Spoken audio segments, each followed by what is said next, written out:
ہم بات کریں کہ پی جے میر صاحب ہمارے ساتھ موجود ہیں، سینئر سرجیکار. بہت شکریہ پی جے میر صاحب آپ کے وقت کا. اس وقت الیکشن کے حوالے سے پاکستان مسلم نون جو ہے وہ جلد سے بھی کر رہے ہیں. بہت زیادہ تنقید ہو رہی ہے کہ لوگ مہنگائی سے، لوگ دیگر معاملات کی وجہ سے اس طرح سے لاہور جیسے شہر میں مسلم نون کے ساتھ انٹیکٹ نہیں ہو رہے. آپ لاہور میں ہیں سر، کیا واقعی سچویشن مسلم نون کے لیے مشکل ہے؟ جی بالکل ہے مشکل، بیکاز اوبیسلی فرنٹ لائن پہ پی ایم ایل این رہی ہے پچھلی گورنمنٹ میں، اور پیپلز پارٹی اور جو باقی پی ڈی ایم کے وہ تو بیک فٹ پہ تھے سارے. ان کے پاس ایسی کوئی منسٹریز تھی نہیں، تو جو ministries P M L N کے پاس آئی ہیں اس پہ ان کی بڑی تنقید ہو رہی ہے.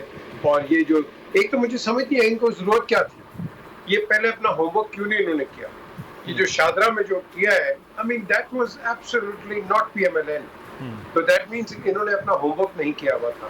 اور جیسے کہ ابھی آپ نے کہا ہے کہ انہوں نے فیصلہ کیا کہ اب یہ مینار پاکستان پہ یہ جو ہوگا ایک بگ فنالی وہی ہوگا، کیونکہ اگر آپ جتنے چھوٹے جلسے کریں گے سائڈ لائنز پہ اور لوگ نہیں نکلتے ہیں تو کوئی بندہ بڑے جلسے پہ بھی نہیں نکلے گا.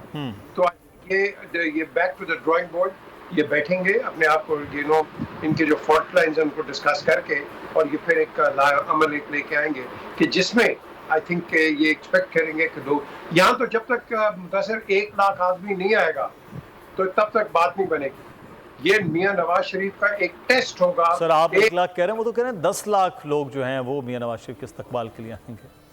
10 تو سارے کہہ دیتے ہیں، اچھی بات ہے، کوئی بری بات نہیں. آ جائیں 10 آ جائیں، لیکن میرا خیال ہے کہ لاکھ اگر آپ لے آئیں تو وہ بہت اچھی بات ہوگی.